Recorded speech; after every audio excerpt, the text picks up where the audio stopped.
Hello friends, आज फिर से आप लोगों का इस स्मार्ट सिटी यूट्यूब चैनल में स्वागत है। आज हम लोग हिंदी में पूछे जाने वाले जो 15 हिंदी सेक्शन का सवाल होता है उस पर डिस्कस करेंगे। और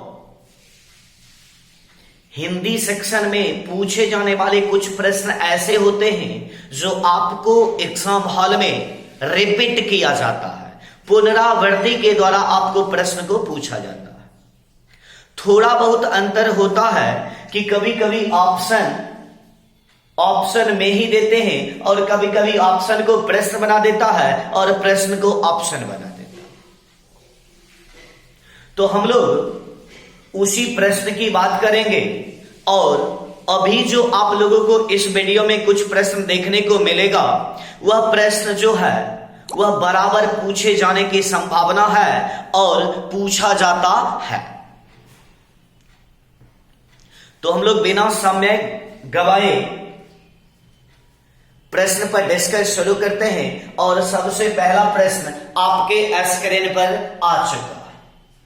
तो भाई सबसे पहला प्रश्न जो है वह कह रहा है भाषा सीखने सिखाने, मतलब आप जो भाषा सीखते हो और जो आप बच्चों को सिखाते हो उसमें महत्वपूर्ण क्या होनी चाहिए।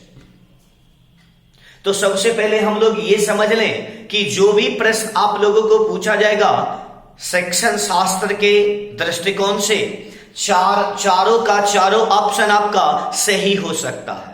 और उसमें से एक ऑप्शन सबसे ज्यादा सही होगा, सबसे ज्यादा महत्वपूर्ण होगा, उसी को हम लोग टिक करेंगे। तो भाई हम लोग देखते हैं कि पहला प्रश्न आपके स्क्रीन पर क्या है। तो भाषा सीखने सिखाने में सर्वाधिक मतलब 4 ऑप्शन दिया गया है, उसमें सबसे ज्यादा महत्वपूर्ण क्या होगा, वह कौन सा इस चारों में कारक है जो आपको भाषा सीखने और सिखाने में सबसे बेटर भूमिका निभाएगा। तो भाई सबसे पहले क्वेश्चन ऑप्शन की यदि हम लोग बात करें तो संचार माध्यम का प्रयोग क्या है, संचार माध्यम का प्रयोग। तो हम लोग देख रहे हैं कि क्या संचार माध्यम के द्वारा आपको भाषा सिखाया जा सकता है या आप किसी को भाषा सिखा सकते हो। तो कह सकते हैं कि हां, संचार माध्यम के द्वारा हम लोग भाषा सिखा सकते हैं। लेकिन जब संचार माध्यम अवेलेबल रहेगा तब ना। चले जाओ आदिवासी के क्षेत्र में, वहां हो सकता है संचार माध्यम ना हो, तो क्या आप उस बच्चों को भाषा बता सकते हो, भाषा को सिखा सकते हो? तो भाई कदापि आप नहीं सिखा सकते हो और ना ही वहां जाकर के आप संचार के माध्यम से सिर्फ भाषा को सीख सकते हो। तो संचार माध्यम हो सकता है, कुछ जगह आप सीख सकते हो, लेकिन सबसे ज्यादा महत्वपूर्ण संचार माध्यम नहीं होगा, क्योंकि संचार माध्यम कुछ ही क्षेत्र में पाए जाते हैं। तो यह आंसर आपका क्या हो गया भाई, गलत। फिर हम लोग दूसरे ऑप्शन की यदि बात करें तो कह रहा है कि अभिभावक का साक्षर होना।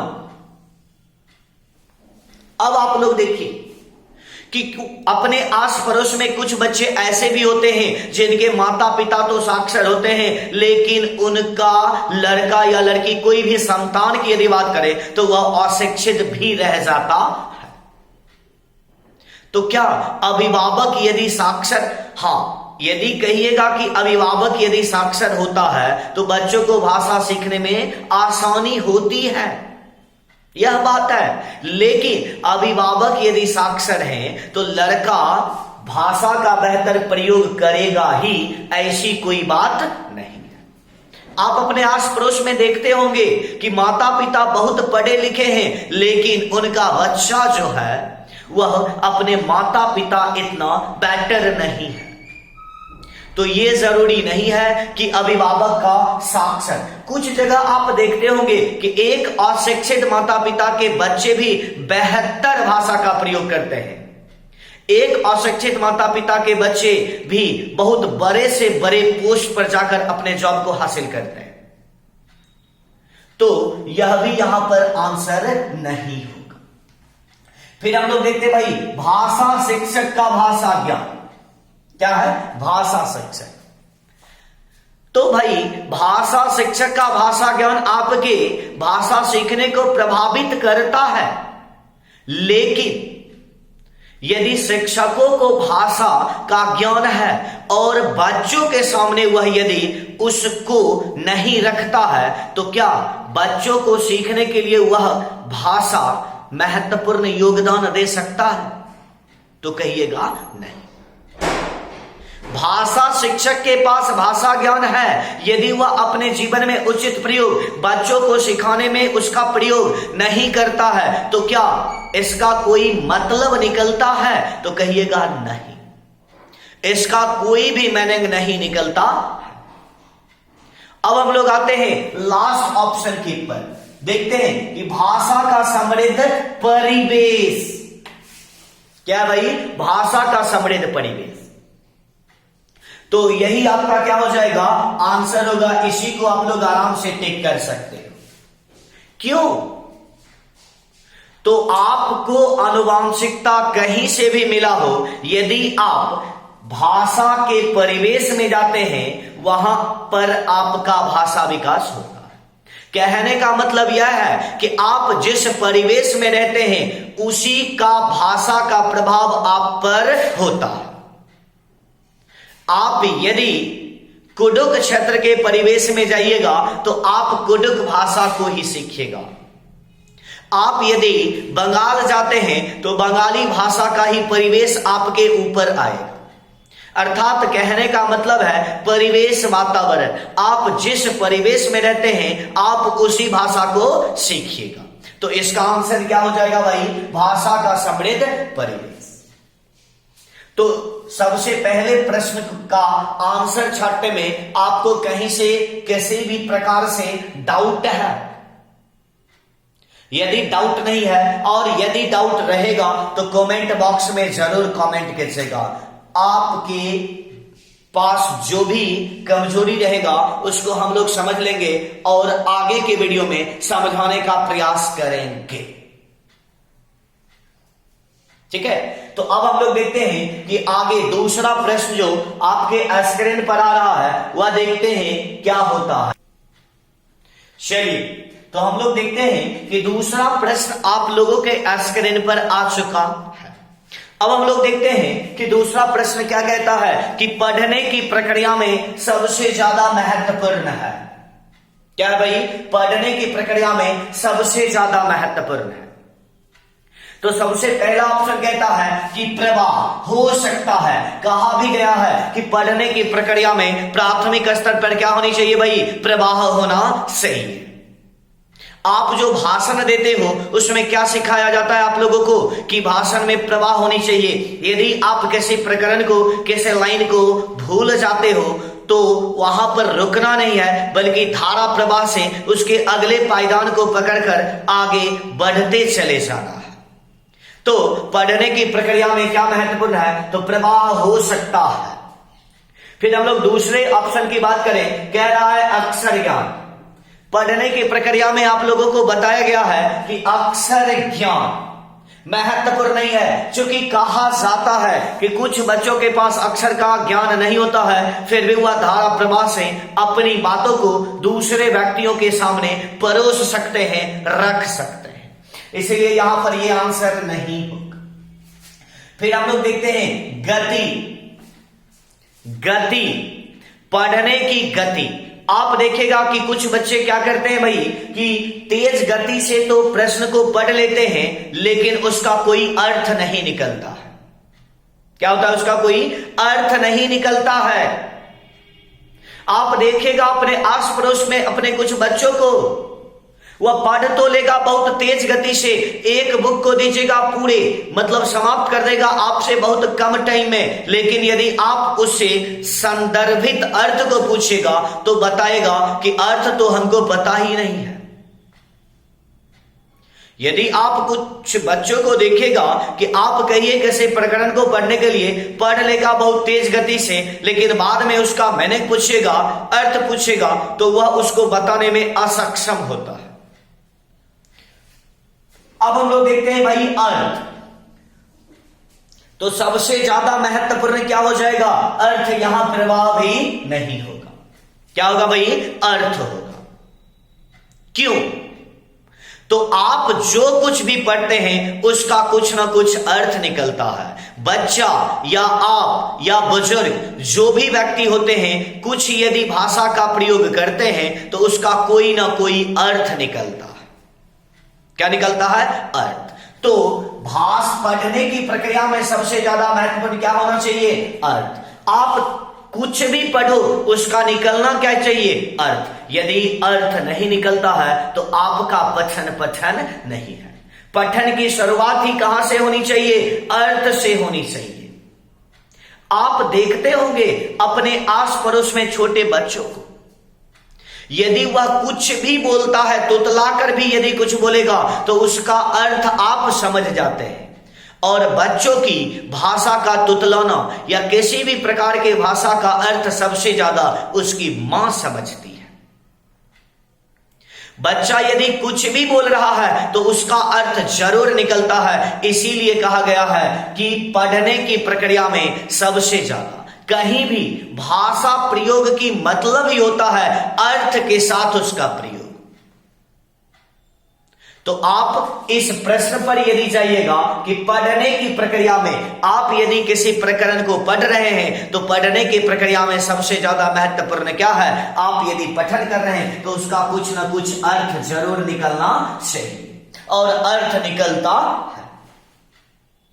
कभी कभी आपको ये इस प्रश्न के ऑप्शन को चेंज करके देगा। क्या देगा भाई? चेंज करके। कभी कभी अर्थ ऑप्शन में नहीं देगा और यहां दे देता है व्याकरण, और अर्थ ऑप्शन में नहीं होगा। तब हम लोग किस हिसाब से छांटेंगे? तब इसका आंसर होगा प्रवाह।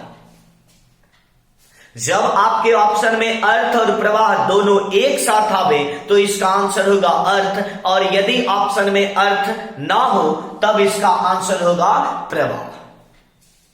क्या होगा भाई? प्रवाह। तो अभी फिलहाल जो प्रश्न आप लोगों को बताया गया है, इस प्रश्न में कहीं से किसी को किसी भी प्रकार से डाउट है? यदि डाउट नहीं है तो अब हम लोग अगले प्रश्न की बात करते हैं। देखते हैं कि अगला प्रश्न आपके स्क्रीन पर क्या आता है। चलिए हम लोग देखते हैं कि अब आपके स्क्रीन पर तीसरा प्रश्न आ चुका है। क्या कह रहा है भाई? बच्चे सामाजिक अंतःक्रिया से सीखते हैं। बस पॉइंट को ध्यान दीजिएगा, सामाजिक अंतःक्रिया।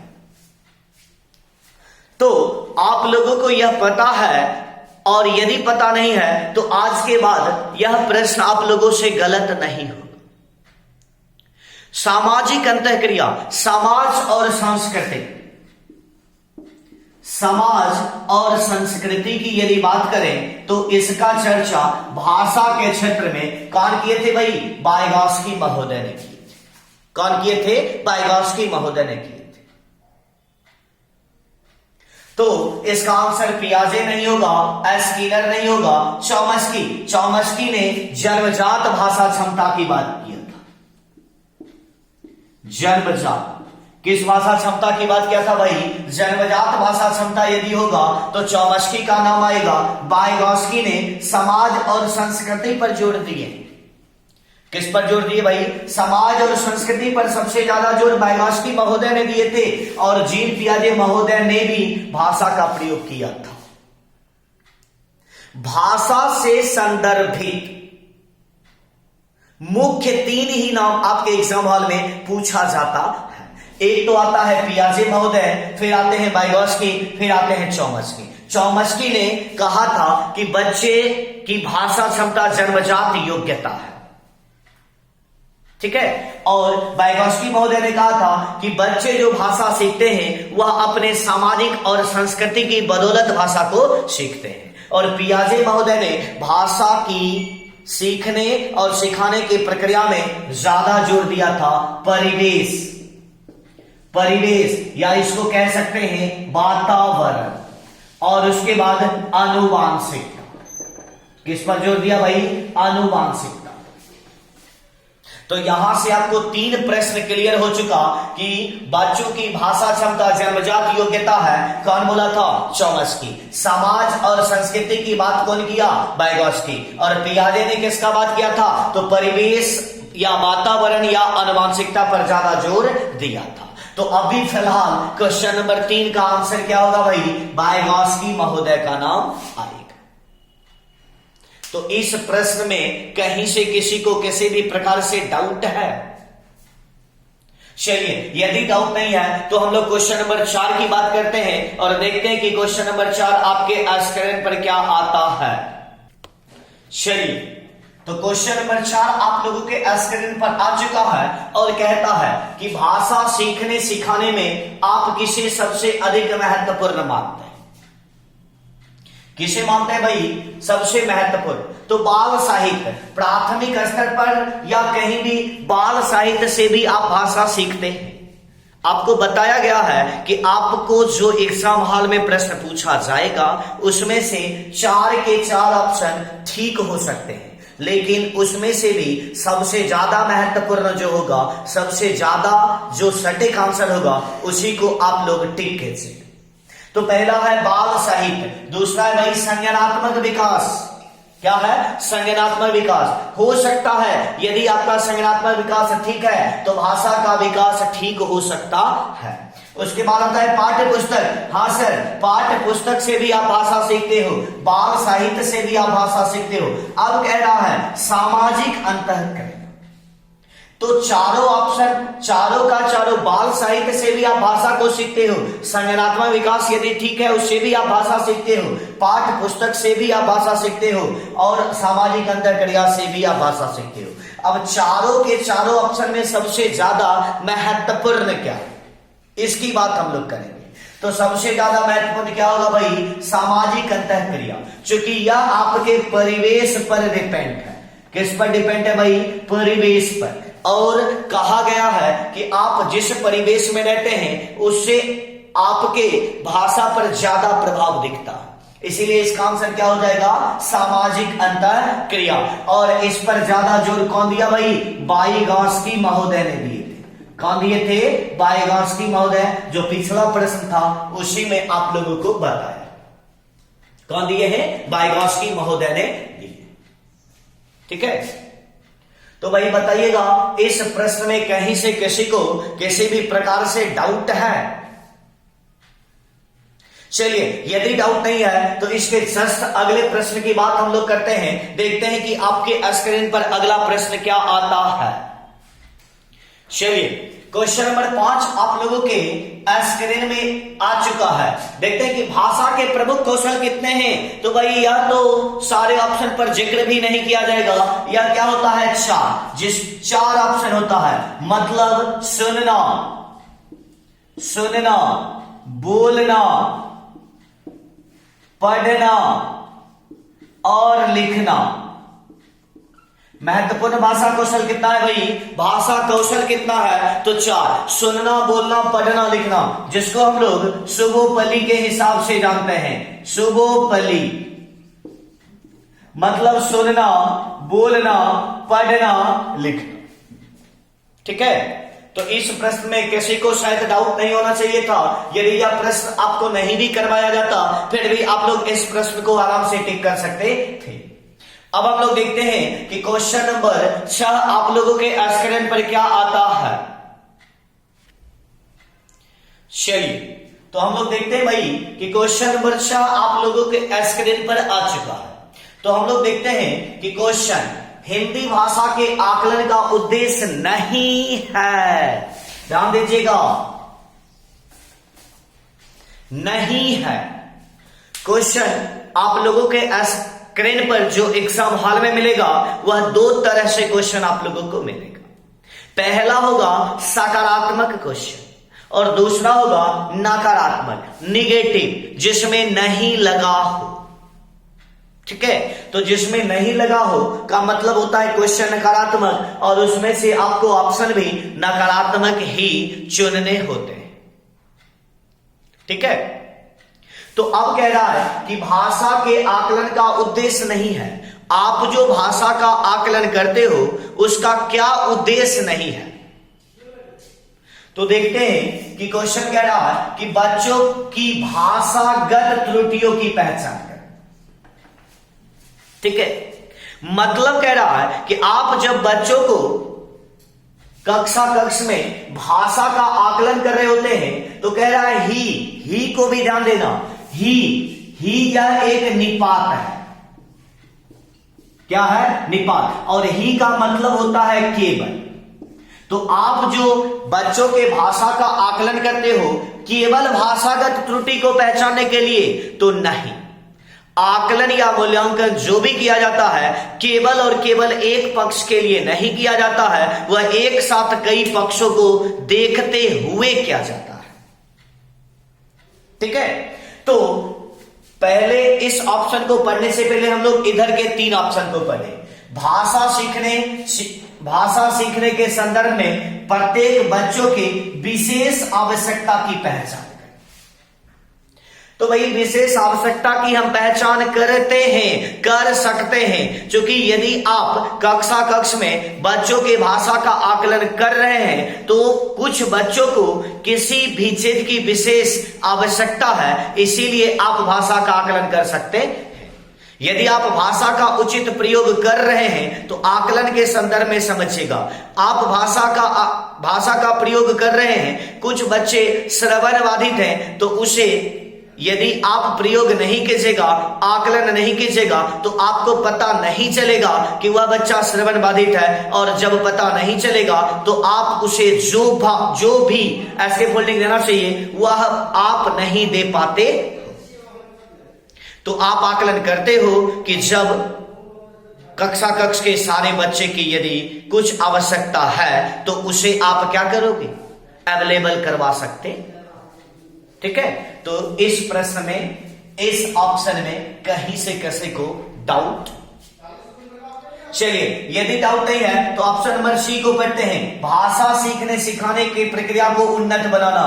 आप जो भाषा का आकलन करते हो वह सीखने और सिखाने की प्रक्रिया को उन्नत करने के लिए करते हो, क्योंकि आप जब बच्चों का मूल्यांकन कीजिएगा तो आपको उसे पता चलेगा कि कौन सा बच्चा किस क्षेत्र में, किस सेक्टर में नीचे पड़ा हो, और यदि आपको यह पता चलता है तो आप उसी पर आधारित बहुतों ढेर सारा अभ्यास भी करवाते हो और बच्चों को पढ़ाने के क्रम में उसी पॉइंट पर ज्यादा फोकस भी करते। ठीक है, फिर हम लोग देखते हैं कि भाषा का उपचार करना। आकलन जो आप करते हो उपचार करने के लिए, उपचार लिखाया है उपचारात्मक से। उपचारात्मक से हम लोग 2 नाम जानते हैं, एक को कहते हैं उपचारात्मक और एक को कहते हैं निदानात्मक।